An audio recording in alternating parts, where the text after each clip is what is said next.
بسم اللہ الرحمن الرحیم۔ السلام علیکم ناظرین، میں ہوں امشہری عارف حمید بھٹی۔ آج لاہور سے مختلف خبروں کے ساتھ ایک طرف اپوزیشن جماعتیں بما پیپلز پارٹی وزیر اعظم عمران خان سے استعفے کا مطالبہ کر رہے ہیں، لیکن یقیناً پاکستان میں انصاف اور استعفے کوئی کسی کے کہنے پہ نہیں دیتے، اس کے لیے طاقت چاہیے۔ اس کے برعکس وزیر اعظم پاکستان نہایت مطمئن نظر آ رہے ہیں، وہ سمجھ رہے ہیں کہ وہ 5 سال پورے کریں گے جو ان کو لائے تھے جب تک وہ ساتھ ہیں۔ ناظرین، وزیر اعظم پاکستان کے پرعزم رہنے میں باقاعدہ حقیقت لگ رہی ہے، کیونکہ اپوزیشن خود بہت زیادہ تقسیم ہو چکی ہے۔ دوسری طرف آج سوئٹزرلینڈ میں ایک اخبار نے ایسا راز افشا کیا جسے پچھلے دنوں لابی کی جا رہی تھی کہ پاکستان اسرائیل کو تسلیم کرے، جسے یو اے نے تسلیم کر لیا، ہمارے برادر ملک، اور سعودی عرب ان کے لیے بڑا رکھتا ہے۔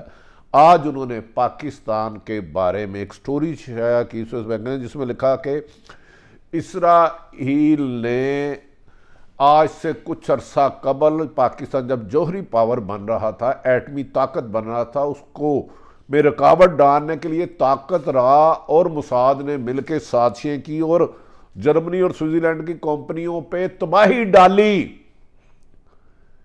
اور تاکہ پاکستان کسی بھی قیمت سے ایٹمی ٹیکنالوجی نہ بن جائے۔ لیکن پاکستان کے اس وقت کے حکمرانوں نے یقیناً را اور موساد کی اس سازش کو ناکام بنایا، اور تمام مشکلات کے باوجود اس کا کریڈٹ پاک فوج کو یا اس وقت کے حکمرانوں کو جاتا ہے جنہوں نے پاکستان کو ایٹمی ٹیکنالوجی بنایا۔ اور آج اسی اسرائیل نے، جس نے پاکستان میں ہر وقت میں ہر دور میں رکاوٹیں کھڑی کی، مشکلات کھڑی کی کہ پاکستان ایٹمی طاقت نہ بنے، جو کمپنیاں پاکستان کو سپرد دیتی تھی ان پر بلاسٹ کرائے، دھماکے کرائے، تباہی کرائی، لیکن اللہ تعالیٰ کا ایک نظام ہے، اس نے پاکستان کو ایٹمی پاور بنانا تھا اور اسرائیل اور بھارت کو منہ کی کھانا پڑی۔ اس دوران اسرائیل نے کبھی بھی کوئی ایسا موقع ہاتھ سے نہیں چھوڑا جو بھارت کے ساتھ مل کے پاکستان کا نقصان کرنے کی بھرپور کوشش نہ کی ہو۔ ایون کہ جو فروری میں پاکستان پہ ایئر اسٹرائیک کا دھماکہ کیا، اس میں بھی اسرائیل کی پشت پناہی تھی۔ آج اخبار نے سوئٹزرلینڈ کے فلاز نے ایسے راز افشا کر دیے جس کے بعد پاکستان کو پتہ چل گیا کہ پاکستان میں سازشوں کے پیچھے بظاہر بھارت اور اس کے پیڑ سے پردہ اسرائیل کی باقاعدہ حکمت عملی ہے، اور اس لیے آج کل پاکستان پر مختلف دباؤ ڈالے جا رہے ہیں۔ پاکستان کی تمام ریکوائرمنٹ پوری کرنے کے بعد فیٹف سے نام نہیں نکالا جا رہا، مختلف پابندیاں لگائی جا رہی ہیں I M O World Bank کے ذریعے کہ اسرائیل کو تسلیم کرے اور افغانستان میں سپر پاوروں کے اعلیٰ کار بنے۔ لیکن اس میں موجودہ وزیر اعظم عمران خان کو کریڈٹ ضرور ہے کہ انہوں نے کسی قسم کا دباؤ ماننے سے انکار کر دیا۔ ناظرین، ایک طرف تو جنہوں نے 5 سال پورے کیے، کم و بیشتر 30-35 سال حکومت پیپلز پارٹی نے کی اس ملک میں، یا 25-30 سال کہہ لیں، یا مختلف ادوار میں نون لیگ نے کی۔ عمران خان جب سے آئے ہیں کہ اپوزیشن یہ دعویٰ کر رہی ہے آر ہوا پار ہوا، مریم نواز صاحبہ، نواز شریف صاحب محترم، مولانا فضل الرحمان صاحب محترم کا سینکڑوں ڈیٹے دے چکے ہیں حکومت ختم ہوگی، لیکن حکومت ٹس سے مس نہیں ہو رہی۔ حالانکہ ایک طرف مہنگائی کے انبار بلند ہو چکے ہیں پہاڑوں سے، لا قانونیت، دھوکہ دہی، فراڈ، بیڈ گورننس، لیکن اس کے باوجود حکومت اپنی جگہ سے ٹس سے مس نہیں ہو رہی، اور وزیر اعظم پاکستان کا اعتماد میں بھی کمی نہیں آ رہی کہیں دیکھنے میں۔ اسی لیے وہ این آر او دے نہ دے، ان سے کوئی مانگے نہ مانگے، وہ درجنوں مرتبہ کہہ چکے ہیں کسی کو این آر او نہیں دوں گا۔ دوسری طرف انہوں نے یہ بھی تسلیم کر لیا کہ وہ مکمل احتساب کرنے میں کامیاب نہیں ہو سکے۔ لیکن اس کے باوجود اپوزیشن جماعتیں، جو پیپلز پارٹی کہہ رہی ہے 27 فروری کو لانگ مارچ کرے گی اسلام آباد، اور پی ڈی ایم جس میں مولانا فضل الرحمان اور مسلم لیگ نون ہے، وہ کہہ رہے ہیں 23 مارچ کو کریں گے۔ اس کے باوجود بھی بادی النظر میں ابھی تک موجودہ حکومت کے لیے کوئی خطرہ نہیں۔ خطرہ ہے تو مہنگائی، بے روزگاری، کرپشن اور لا قانونیت ہے۔ آئی ایم ایف کے سخت شرائط پر اسی وجہ سے کے پی کے میں پی ٹی آئی کامیاب نہ ہو سکی، اور مولانا فضل الرحمان جن کی کامیابی دور تک نظر نہیں آ رہی تھی انہیں کامیابی مل گئی۔ اور پنجاب میں بھی الیکشن تاخیر اس لیے کی جا رہی ہے کہ خدشہ ہے کہ حکومتی جماعت اس میں کامیاب ناکام ہو جائے گی۔ ناظرین، پیپلز پارٹی اور نون لیگ آج بھی ایک پیج پہ نہیں ہے۔ آصف علی زرداری صاحب کی کوشش ہے اگر کبھی ایسے حالات بنے تو اگلا چانس پیپلز پارٹی کو دیا جائے، لیکن جب ہم چاروں صوبوں میں قومی اسمبلی کی این اے کی نمبر گیم دیکھتے ہیں تو بظاہر ایسا لگتا ہے کہ پیپلز پارٹی اندرون سندھ میں ہی زیادہ سیٹیں لے پائیں گی. تینوں صوبوں میں سیٹیں لینا اس کے لیے خاصا مشکل بلکہ ناممکن دشوار ہوگا. دوسری طرف نون لیگ پی ایم اپوزیشن کے ساتھ بھی ہے, پی ڈی ایم کے ساتھ حصہ بھی ہے, لیکن اندر خانے بات چیت کا دروازہ بھی کھولے ہوئے ہے کہ ان کی لیڈرشپ کو مزید گرفتار نہ کیا جائے. اور اگلا الیکشن وہ بعض حلقوں کو کہہ رہے ہیں کہ غیر جانبدار طریقے سے کرایا جائے اور فیئر الیکشن کرایا جائے. یاد رکھنے کے الیکشن تو ہمیشہ ہی فیئر ہوتے ہیں, لیکن کبھی بھی ہارنے والا اس کو فیئر نہیں مانتا. جیتنے والے پہ دھاندلی کا الزام لگایا جاتا ہے اور ہارنے والا کہتا ہے مجھے دھاندلی ہوئی ہے. اس الیکشن میں بظاہر اس الیکشن نے 2023 کے اینڈ میں ہونا ہے. دیکھنا یہ ہے 23 میں جو الیکشن ہوتے ہیں کس حالات میں ہوتے ہیں. اور دوسری طرف ایک آئینی طریقہ ہے وزیر اعظم کو بھیجنے کا, عدم اعتماد. بظاہر اپوزیشن تمام جماعتیں ایک پیج پر اکٹھی نظر نہیں آتی. اگر ساری جماعتیں پی ٹی آئی کو نکال کر اپوزیشن کی تمام جماعتیں بغیر جگیر ترین گروپ کو لے لیں تو عدم اعتماد ہو سکتا ہے. لیکن اس کے لیے جنہوں نے حکومتی اتحاد بنایا تھا, ایم کیو ایم کو, جی ڈی اے کو, باپ کو, کاف لیگ کو, ان کا اگر حکومت سے ہاتھ اٹھتا ہے تو اس صورت میں ممکن ہوگا, ادروائز یہ پاسیبل نہیں ہے. شاید وزیر اعظم اسی لیے مطمئن ہیں کہ وزیر اعظم کی حکومت کو گھر بھیجنا پی ٹی اے کی اتنا مشکل نہیں ہے. نمبر گیم تو 5 یا 8 کا فرق ہے, لیکن اگلے سٹیپ میں کیا ہوگا وہ پریشانی کسی کو بڑا فیصلہ نہیں کرنے دے رہی.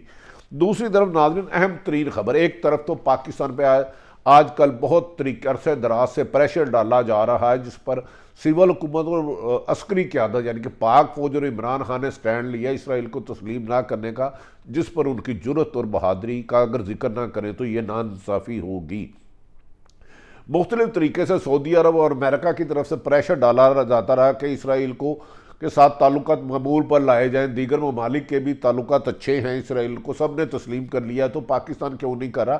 اس قسم کی خبریں جان کے چھوڑی جاتی ہیں تاکہ اپنی مقصد کا مقصد کر جائے. لیکن اسرائیل نے پاکستان کے خلاف ہمیشہ کردار ادا کرتا رہا ہے. جوہری پروگرام بننے کے لیے ہمیشہ پاکستان کے روکنے کے لیے پاکستان کے خلاف نہ صرف سازشیں کی بلکہ رکاوٹیں کھڑی کرنے کے لیے جن سے پاکستان یہ معاملات کر رہا تھا جرمنی اور سوئس کے, وہاں کی کمپنیوں کو نقصان پہنچایا اور پاکستان کی رکاوٹ کے لیے ہر ممکنہ اقدامات کی اور قتل و غارت اور مختلف ممالک میں نقصان بھی کیا.